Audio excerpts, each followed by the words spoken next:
that project had a lot of challenges. Pile foundations, like 6 feet to 12-foot diameter piles. Welcome to the Ground Investigation podcast. Joining us today is Jaime Bueno, a seasoned geotechnical engineer and regional manager at Group Delta. From navigating the seismic challenges of Southern California to mentoring the next generation of engineers, Jaime brings a wealth of experience and stories that are both enlightening and inspiring. Before we delve into today's episode, if you're passionate about the ground beneath our feet, be it seismic resilience, foundation design, or stories behind major infrastructure projects, hit that subscribe button. We're here to bring you the untold stories and tales of geotechnical engineering straight from the field. Jaime, welcome to the show. Great to be here, Michael. Thanks for having me. Great. So I was wondering if you could just give us a bit of an insight essentially into geotechnical challenges of Southern California. Yeah, so one of the challenges is being here, as you can see behind me, next to the beach. Beautiful.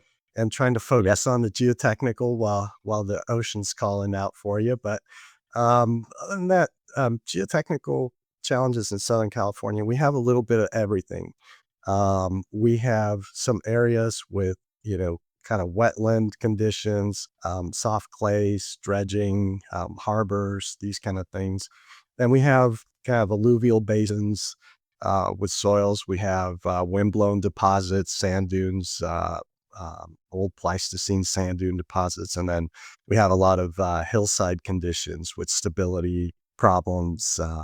So it's really, and then you add the seismic component to it, right? So it really has a little bit of everything in the conditions, and just, being able to have some insight and some experience with the different conditions is one of the challenges in Southern California. Sure. So you mentioned all the kind of different conditions. Is there any one in particular that you prefer to work on? Is there any particular, let's say, outcrops that are a nightmare? Well, I think it just depends on the project too, right? I'll give you some examples of unique things that we've worked on that were challenging conditions, right?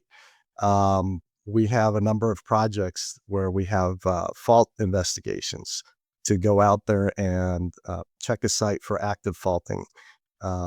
Based on the past in Southern California, we have regulations that do not allow you to build across fault lines that are active, and these are regulated, right? And so we go out there, some of our geologists will go out there and investigate a site in a number of different ways, preferred like through fault trenching, but also with borings, CPTs. The exciting thing is when you see a fault trench, right, is that you actually get to see the geology and the soils under there. So those can be pretty exciting jobs. I'd say personally, I like the variety. So it's good to have a little bit of everything.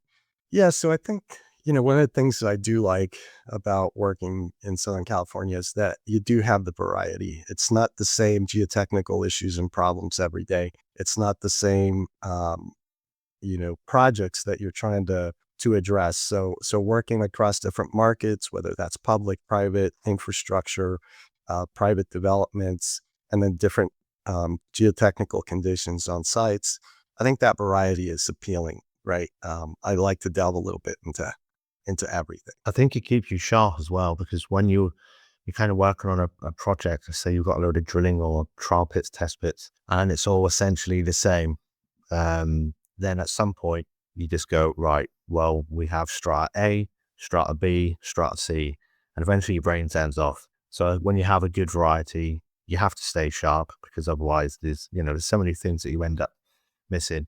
I was wondering if you can give us some important lessons learned from previous geotechnical projects. So just, I think in general, and, I started my career and did a lot of work out in the field. I did field investigations. I did a lot of inspection work as well, right? One lesson learned is that you can learn a lot just by seeing things out there. So I encourage every geotechnical engineer to get out in the field and see their projects, right? Sometimes spend a lot of time in the office and running calculations and And if you spend enough time out in the field, there's things that you catch that you might not otherwise, right? So, but specific to lessons learned in Southern California, just historically, and some of the reasons we do things the way we do is, through past seismic events, for example, we've seen the dangers of like soft stories, right? We've seen issues associated with liquefaction. I mentioned fault studies and the fault zones. So here in California and in Southern California, there's uh, geologic hazard zones that are mapped out that you have to investigate, and that's based on lessons learned from past events and things that went wrong or that we saw that could potentially go wrong. So I think you learn a little bit on every project. Um, Another lesson learned just personally from projects is understanding how to frame the project from the very beginning and understanding your geology and how everything, uh, you know, what do you expect on the site before you even start putting borings in the ground?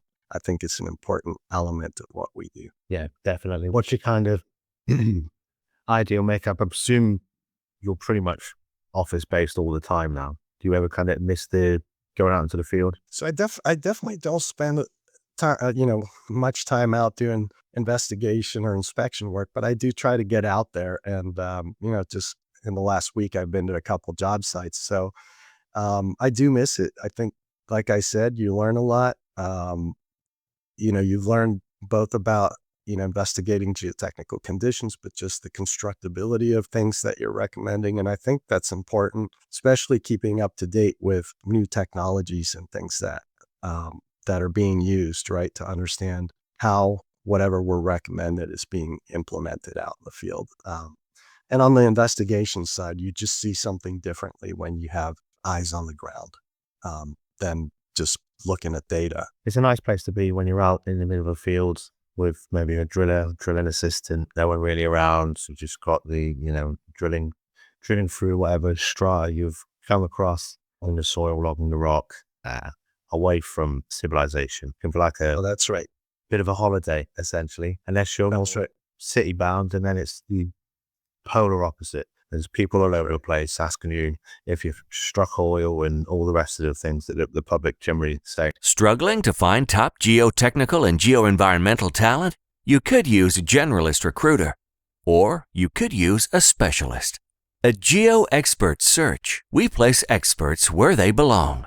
Across the UK, USA, Australia, and New Zealand. No highways, no bridges, no structures. Just geotechnical and geoenvironmental, now and forever. Geo Expert Search, finding the right people for the right roles with no wasted time. Visit geoexpertsearch.com to learn more. I was wondering if you could give us some background on strategies for designing foundations and structures in higher risk zones. You know, I don't know that I have specific things, but I would say, so one thing I've learned is, oftentimes there's projects that we have to mitigate conditions for.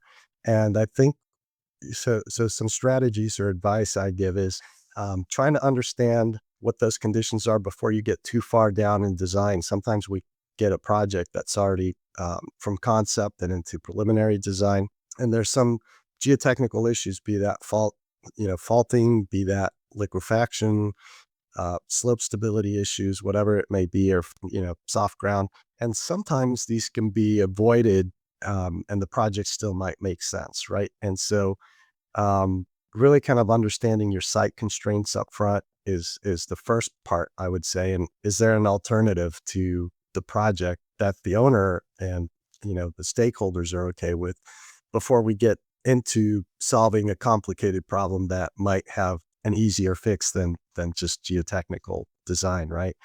But some strategies we've used before when we have, for example, liquefaction induced settlements and they're excessive is either putting your foundations on deep foundations or a mat foundation, and understanding how that affects the rest of the project is important too, right? If you're going to put pile foundations? Are there environmental issues with an open pile construction method and connecting, potentially groundwater from one aquifer to another, and it might be contaminated. So just kind of thinking everything through, right?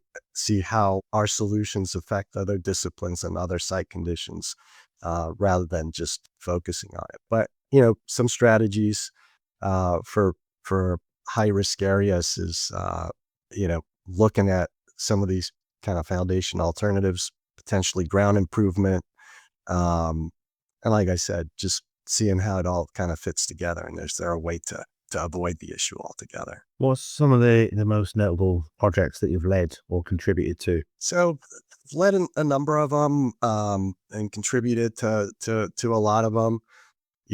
Some of the more recent ones here in Los Angeles, for example, we worked on the automated people mover, which is an elevated guideway train that'll move people out from the central terminal area out to connect to transit and a rental car facility. And, that project had a lot of challenges, pile foundations, like 6 feet to 12-foot diameter piles, um, working in a very busy environment, a lot of underground, existing infrastructure that not everybody knows where it is, right? And so that project was challenging, but, an exciting project that'll be kind of there for the long run in one of the busier airports in the country as an exciting one. In my previous life, I worked on a large tailings facility for one of the largest gold mines in the world in Peñasquito, Mexico. And so that was a really interesting project from the standpoint of just pure scale, right? This is a tailings storage dam that's about 11 kilometers long and up to about 150 meters high. And so just kind of seeing things at that scale puts a different perspective on things. But those are a couple of them that I've worked on during my career. I could go into a bunch of others, but they stand out for different reasons, and exciting to work on. We had a guest on a little while ago, Santiago, and one of the things he spoke about was the LAX people mover. And of course, I've just recently been through an LAX, so I actually used the people mover. And another thing he spoke about was the SoFi Stadium, which I flew over as well. So we've gone from conversations to enlightening me about these things in the audience, and then I'm flying over it and using it. Very kind of strange. I was wondering if you could just tell us a little bit about the role of geotechnical engineering in public infrastructure. Well, I mean, if everything starts with the ground, right? We can't build infrastructure that just kind of suspends itself in the air, or at least not yet. Um, and so, everything is either supported, or it's in the ground, or it's supported on the ground. And so we touch everything associated with our public infrastructure, right? And one of the reasons I enjoy civil engineering and I got into it is like, there's a sort of, you get a satisfaction and a pleasure from, we turn the faucet on and water comes out, and we turn the light switch and the lights on, and we can drive our cars on highways, and we can go to hospitals when we're sick and stuff. And we take some of these things for granted, but it takes a lot of work to do this, right? And so as geotechnical engineers, we are there to investigate conditions that are going to affect the performance of our infrastructure. And sometimes this infrastructure is critical, and it's definitely missed when it's not in use, or it's having issues. A lot of times we're forgotten as long as things are working okay, but we'll be remembered the minute something goes wrong.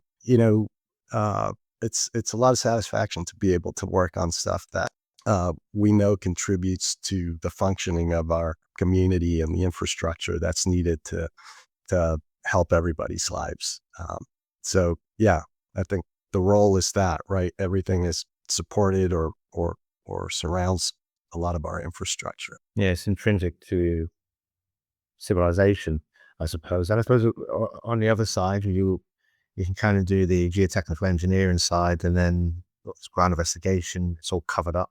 Kind of, the area then looks like no one's actually been on, unless it's perhaps a muddy field when it's quite evident. But so it's all underground. No one really sees it. They see, I suppose, more of the structural engineers work and civil engineers work on the roads are actually built, bridges are built, and everything else. So I was wondering if you could just tell us a little bit about the balance of design, safety, and cost in large scale projects. Well, I mean, and that is something that, as engineers, we need to think about, right? Both cost,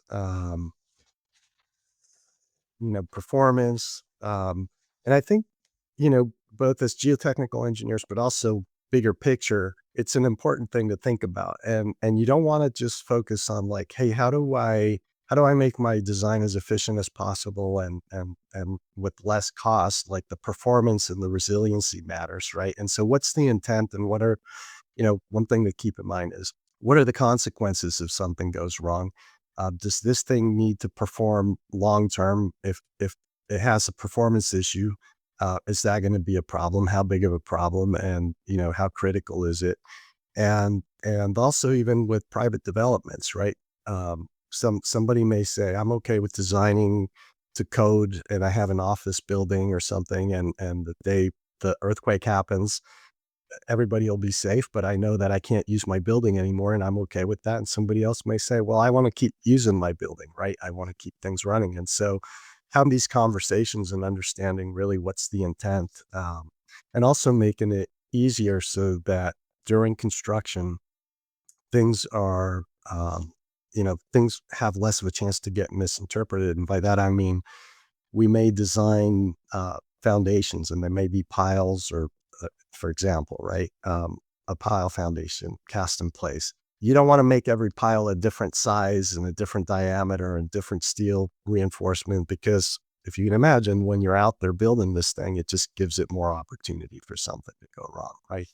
So, so I think, we have a role to play, but it's not only our decision to make as geotechnical engineers. We have to talk to the whole team and understand, um, you know, how does the role of resiliency, cost, and the engineering, everything, constructability play into its schedule, um, all these things, right? And what's the right combination of it? Um, so I'd say that's, we definitely have an important role and it's good for us to understand it rather than just dive into trying to have the most efficient kind of solution from our perspective. Definitely. In terms of mentorship, of course, people need mentoring once they arrive at companies. It's one of the reasons why candidates, especially at junior levels, will choose companies because they're a decent sort of mentoring program. Now, you have some involvement in sort of mentorship. I was wondering if you could just tell us about that. Yeah. So, so you're right. I mean, that's definitely important. And, I do mentor and work with some of our younger staff. I wish I had more time to do it sometimes, as I have a lot of other things going on, it becomes more difficult. I also have participated in, for example, mentoring a senior design team at a local university, Cal State University Fullerton. They do a senior design project and you meet periodically with the team and try to kind of have them see different things, mention different things they should consider in their project, try to help out. And I really enjoy it because I always learn something too. Sometimes they may not have the experience and I can guide them that way, but they may have learned some tools that I'm not aware how to use exactly, some skills that I might not be as good at, but you can kind of see, hey, how does this help everybody out? So it's always an enriching opportunity. And one thing I would say is we have to make engineering exciting, especially geotechnical engineering from my perspective. But I don't think we're having enough people going into the engineering fields. We need we need to think of the mentoring everywhere from new engineers entering the field in university, but also like, more in junior, at the junior level, like elementary school and high school and everything, because we need people to be interested in it or we're going to have a shortage of engineers in the future. And like I said, there's a lot of reasons why what we do is important and exciting. And I think we need to convey that message to some of the people trying to decide what they're going to do in the future. Yeah, I think it is important. I've spoken about this many times on the podcast with lots of other guests. Importance of there seems to be less courses provided by universities and sort of last stages of schools and colleges, but to kind of focus when kids' minds are a bit more moldable and can be inspired. A previous guest, Luke Turco, he teaches some classes at a local elementary school, and they do some kind of practical tasks there, which is fun. And then they'll probably go home and be like, "Ah, I think I might try that, as an adult." So yeah, things like that are quite important. So what advice would you give to young professionals, just entering the geotechnical field? So the advice I give is, you know, there's a lot of one thing is don't stop learning, right? There's a lot of things that you need to use and to learn, but you need to be curious. You need to be proactive, right? The answers don't come to you in the work, it may or may not, but if you want to sort of write your own destiny, try to be proactive about what you do and look for opportunities. I think we're at a crossroads where, I don't know if it's a crossroads, but there's a lot of, I think we'll touch on it, but some of the technologies in the future of geotechnical, and it's an opportunity for people to try and bridge some of the newer technologies and skills and tools that are out there with maybe the traditional way of doing things. And sometimes some of these people entering the workforce are well prepared for it because they've been exposed to some of it, right?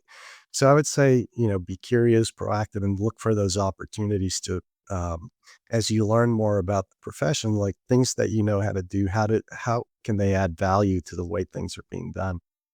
Um, and then just in general, like I would just say, you know, be curious, look at the big picture. Don't put on like television, look at how what we're doing is affecting other things. I think one of the things that sometimes is underappreciated is, um, even though we may specialize in things, is just take a step back sometimes, look at a bigger picture, and also the critical thinking aspect, right? Like, trying to think through problems that way. And so the advice I would give is that, right? Don't just go through the motions.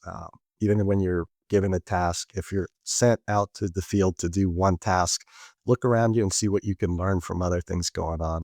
I remember starting out, I was sent out to do some compaction testing on a construction site. And for about a week, I was kind of, grumbling and saying, why did I go get a master's degree in geotechnical to do compaction testing?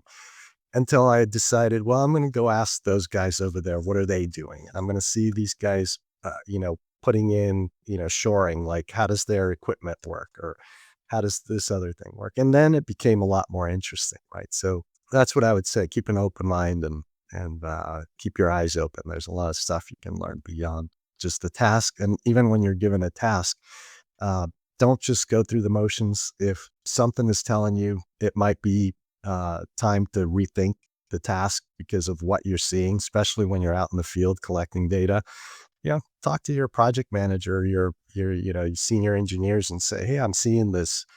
Maybe we got to think about it." Like, I think that's important, right? And you'll stand out. People will appreciate it. You mentioned about kind of new technologies, aging technologies. What have you seen? What have you been exposed to? What do you think will kind of truly take hold in advanced geotechnical engineering over time? So there's a number of things, and it's not all necessarily new, right? At least from a research standpoint, but I think it's being used more and more. And we see, we see a lot of information now that's available on like GIS platforms and things, right? And so there is a lot of information available before we can even, we even go out there and say do subsurface exploration where we can learn about a lot about a site, right? And so I think we need to take advantage of that. I see a lot of remote sensing and data collection technologies, right? Whether that's INSAR, LiDAR, satellite imagery, for other purposes. And all this information, these are very valuable tools, right? Now we're able to see, hey, is there movement, for example, when we're looking at mountainous terrain or geohazards or things like that? Are we seeing movement? And sometimes the data allows us to look back in time, right? If we're investigating what went wrong. So these tools to collect data easily and remotely, to start giving us a picture so we can frame the problems that we're trying to solve. I think that's going to become more and more common use, and it's a very valuable tool. The other thing is our continued ability to analyze large data sets, right? As we continue um, to gather and digitize a lot of the information and data that we have, we'll be able to we can continue to analyze it, see patterns, see things, right? And with AI and analytics, I think this will be something. Now, I think we got to be careful about saying, hey, we're going to feed this information into something and it's going to spit out an answer. And we're happy because it gave us an answer, right? We still have to think about it. We still have to fine tune things, and we still have to, like I said, look at, the big picture and how everything fits in. But I think these are very powerful tools that allow us to, that will allow us to really kind of do things a lot smarter, right? And then, you know, just on the construction side, I'm sure automation's gonna, continue to have an impact, and that might happen with some of the investigation, construction, um, and then I would say sustainability and resilience, right? And my last point is just, I think I mentioned this, as we get specialized, right, in different disciplines, it's it can be easy to go down a path where we're trying to solve everything based on the tools and the skills that we have. And so I think having people that can look at everything and bring the different disciplines on a project together, that's a good skill to have, and something that we're going to continue to have to need more of, right? And using these other tools, like I said, data analytics and everything else, with somebody looking at the big picture like that, um, I think that's going to be important for the future, and something that I see things going in that direction. Can you give any examples where there's been challenges during projects and you've had to overcome them, and how did you do it? There's probably a lot of examples. There's the technical challenges, and there's the, sort of people and political challenges, right? And so I would say, as if, for engineers in a workplace, you kind of have to think of both, right? Because we may have a good technical solution, but there may be things that are an issue. For example, either regulatory based or convincing people, and so there's a time and a place to do certain things. But if you're on a project and schedule's important, and getting quick approvals, then maybe you got to think about that, right? There might be some other times when, yeah, you can work with reviewers, other team members, regulatory agencies, and kind of work through the issues to where you can push, new technologies or new methods. And there's time to do it, right? And it makes sense to the project. But you know, so that's kind of broadly, if you want to if you want to specific examples, I'd say almost every project has some challenges to work through. Um, you know, and without naming something specific, I've I've had projects where it's dealing with issues on a construction site, and maybe the conditions are a little bit different than what was expected, but people are moving through, like I said before, like, hey, just focused on the task at hand and ignoring that things are telling you something a little bit different. And maybe something happens, right? Really early on in my career, over 20 years ago, there was a project, and it was some soil nail walls, and and and you know, all the conditions came together, kind of a cleaner sand layer, some water seepage, a big stretch of soil and wall opened at the same time, and there was a little bit of a cave in there. Nothing major happened, but it took some work to kind of fix that, right? And so there's all kinds of challenges, Michael. Um, I could go on and on about it, but I would just say, for the most part, I think a lot of them come from, uh, you know, sometimes not seeing when things pop up as you're investigating a site or as you're going into construction or as you're kind of seeing information and when you're collecting data that like eh, we might not give it importance and then later it kind of rears its ugly head down the road that maybe we shouldn't have we shouldn't ignore that one data point that seemed like it was off. It actually um, meant something. What would you say to encourage the listeners to engage with the engineering community? To engage. So, are we talking from uh, part, current engineers or people that might be interested in it or both? I would say the current engineers, perhaps, to be a part of the associations and turn up and go to the meetings like CalGeo and lots of other things Yeah, like that, share knowledge, that sort of thing. yeah. So I think one of the more comforting things for me um, is when I work. You know, like if I come up with an answer to something to a project. And then I'm like, okay, do I feel good about this? And am I comfortable with it?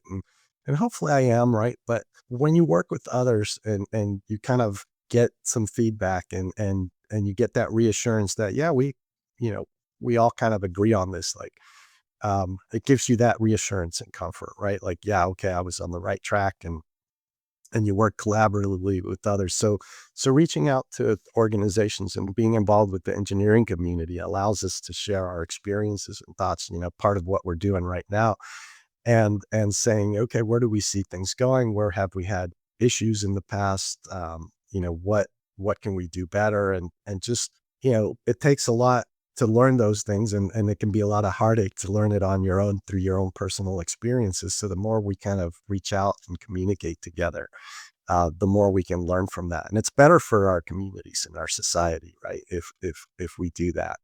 I also think it's exciting. It's nice to meet people from different backgrounds and everything. And then one thing I would say is, um, don't just meet with people in the engineering community within your discipline, right? I think it's good to go and attend things, events, groups, other engineers or even other disciplines, other, professions where it may be something different and you may be in an element you don't particularly understand. Sometimes it takes taking a problem to somebody that knows nothing about it for it to bring a different perspective that clicks, right? And you're like, yeah, we were all so focused on looking at it this way that we didn't see that perspective. And so, yeah, I think just reaching out, being involved, it can only lead to good things, right? And now it's easier than ever to reach across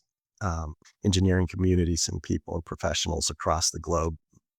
I think we should do more of that. Yeah, it definitely is. And yeah, we have this podcast is the Geotechnical Engineering podcast as well, which is hosted by Jared from Lagan Engineering. And there's a few others similar as well, which can be part of a community. People can come on and share their stories and insights like yourself, essentially. Jaime, thank you very much for sharing your insights and experience. For our listeners, remember that the strength of our infrastructure starts with the ground beneath us and the engineers who understand it. So don't forget to like, comment, and subscribe to more stories of the world of geotech engineering. Jaime, thank you very much for your time today. Hey, thanks a lot for having me, Michael. Have a good one. You too.